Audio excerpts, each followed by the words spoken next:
热闹的纽约时报广场白雪纷飞，整座城市白茫茫。 Because of the fact that the storm has intensified in the last few hours, I am now declaring a winter weather emergency for New York City.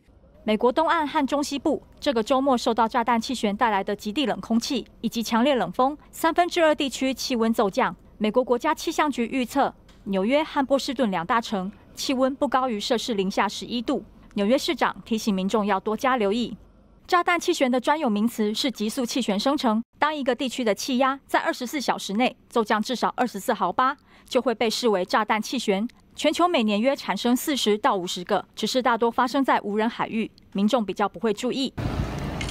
包括纽约州、北卡罗来纳州、麻州等地，积雪超过30公分，铲雪车忙着清除积雪。当地政府加派工作人员在街头撒盐，帮助融冰。 繁忙的纽约甘乃迪机场和波士顿洛根机场都有20%左右班机取消。麻州有1万人一度没电用，所幸不到1天，差不多完全恢复供电。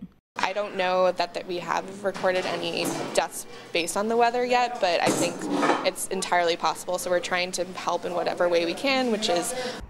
气象专家指出，极端天气让纽约到新英格兰地区可能出现零下40度低温。 任何暴露在外的皮肤都可能在几分钟内冻结。从德州到威斯康星州，至少19人冻死。连位在加勒比海的领地波多黎各，温度计水银柱也一路下探，从以往的摄氏25度掉到10度。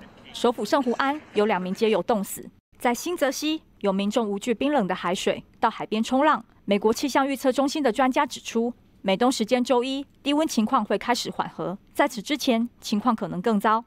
大爱新闻综合编译。